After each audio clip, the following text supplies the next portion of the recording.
Hello, and you're listening to the Zone of Hot Truth, a weekly podcast by 4 aspiring DMs where we discuss our opinions, experiences, and hot takes in supposedly 15 minutes. I'm Kevin. I'm Eric, and peanut M&Ms are the best DM snack. Too spicy. I'm John, and peanut butter M&Ms, or the new brownie ones, or pretzels. Peanut butter works too. Peanut butter, brownie, pretzel. Pick one. You shit. Trash. I'm ranking. Ordinal. I'm Grant, and I think the DM probably shouldn't be snacking on food while DMing. Okay, spicy. That's hot. That's hot. There's. Yeah, the truth. Well done. Yeah. All right. Shouldn't just focus on DMing. Don't be chewing and spitting peanut M&Ms on your players. Be the computer your 5th edition players want you to be. Yeah. Oh my god. It's that actually leads into our next question because probably eating while DMing is probably more of an issue in virtual experiences, which leads me to our discussion question, our focus question for today, which is superior, virtual or in person. I think a lot of us in the current times have had to either forced to make the switch and now have to deal with the virtual tabletop. So why don't we go ahead and go around and what we think, which is superior? I think live is way superior. Live, 1,000,000,000% live. I want live to be better, but I think virtual is actually better. It has so many conveniences. That means you're doing it wrong. No, don't worry. I can hedge my bets once we get into the actual arguments. Okay, and I'll say virtual. I think you're doing it right. Shut up. Don't do that. Stop it. Oh, fuck you. Stop it. Okay. We're ending the podcast here. We're going to restart. And we're done. Hello, and you're listening. Okay. So, okay. So why don't we delve into this? So I think a couple of our hosts have mentioned that live is superior. Why is that? Okay. So live has an in-person energy that just is impossible to capture on a computer. When you're sitting on a computer, you're distracted by a billion things. You have a second monitor open, usually, if you're, I would guess, a percentage of the population. With something else, you have your phone in your hand. You're detached from other people, so there's not that same sense of social contract to be present and engaged, so you just detach. When you are in person, there is the possibility for so much other, different, unique experiences, which we can get into later as other people share experiences. Go. Okay. No, you're fine. I think you brought up some good things, especially, I think body language is kind of the big thing.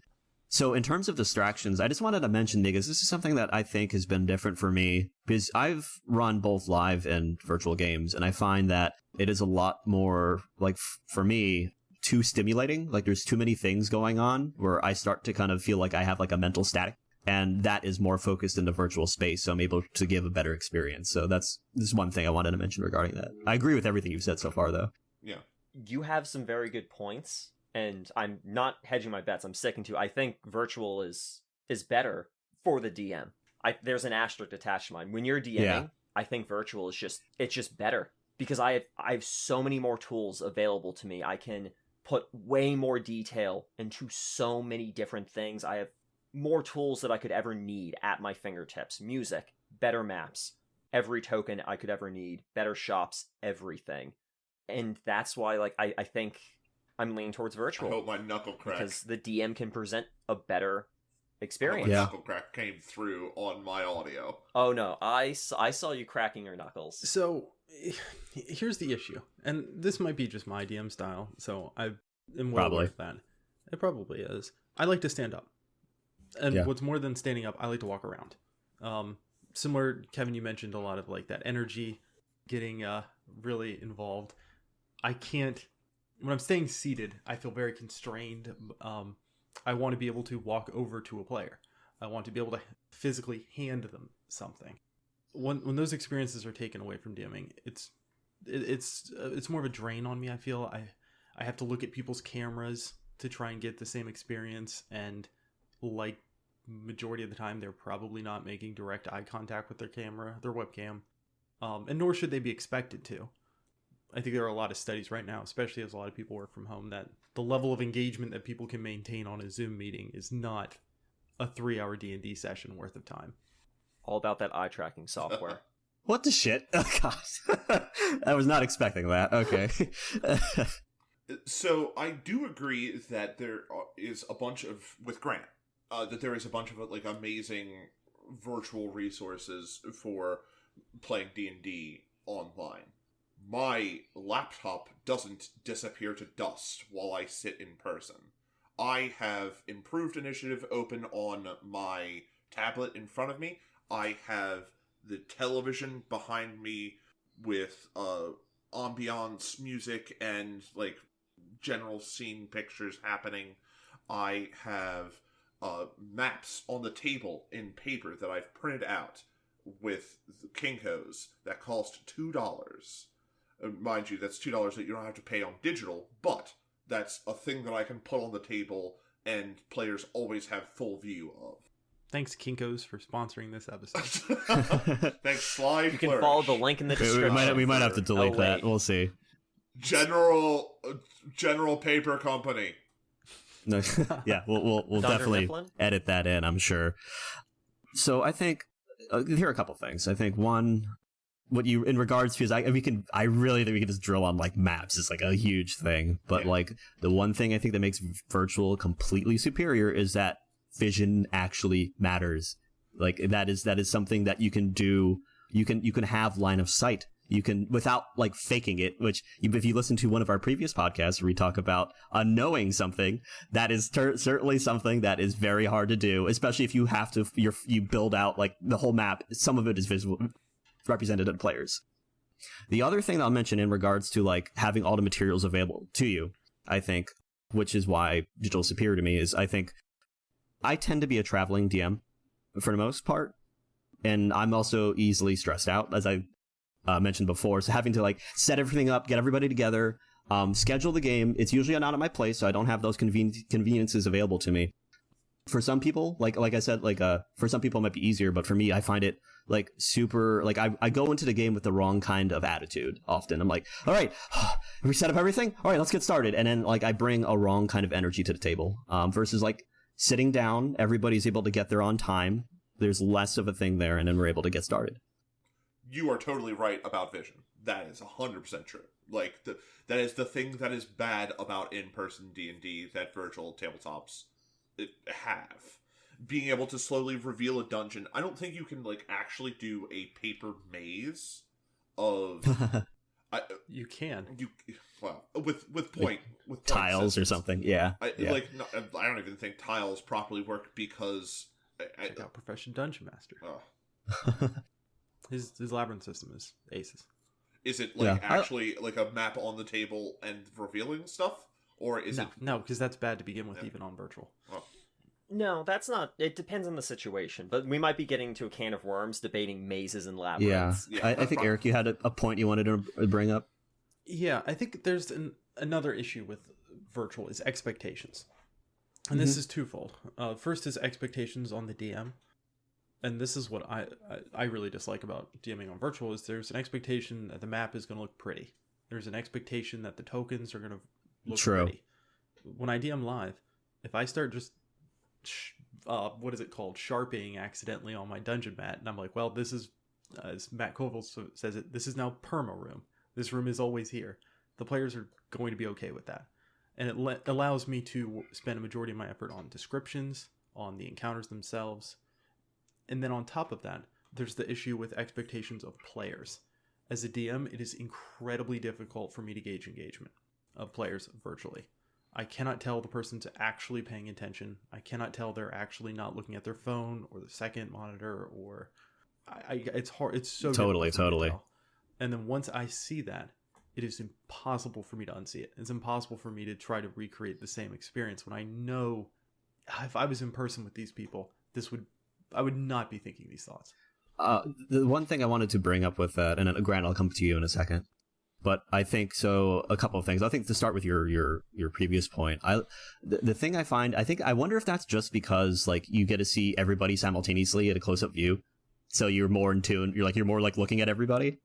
I think also this is just like a guess on my part, but I think there's a lot, like if you started DMing in person, I think, or like it better, you come to the table sometimes with like a little bit of not you, but like I think like, you know, like DMs in general, that you come like you expect it to be 1-to-1 with the live experience when it requires adaptation to the tools at hand. For example, if I were to go and do live games, I would have to sit there like, okay, what the fuck do I do with monsters? Okay, what the fuck do I do with maps? Okay, what the fuck do I do with, like, you know, like there's like a number of different things that I'd have to deal with, like if I were to go between them. I think like most of the people here have done both and have experience in both, but I definitely think that's a thing. There's something else I want to bring up, but I totally forgot. Grant, go ahead while I think about that. Another thing where it comes to expectation, that expectation still exists for live and in-person games. Players still have those expectations. We can debate which one is higher, but players, even in person, they still like to see minis, they still like to see maps, they still like to see terrain. And online, it's easier to do that. It's easier to get a map. There are so many tools available, free, paid, just stealing maps even, to where you can find or make your own really detailed maps way more easily. And you don't have to worry about printing things. You don't have to worry about buying models or 3D printing things. You can just make the picture, put it up there. Tokens. You can find tokens that represent the monster without having to get a mini, paint it, set it up, transport them all.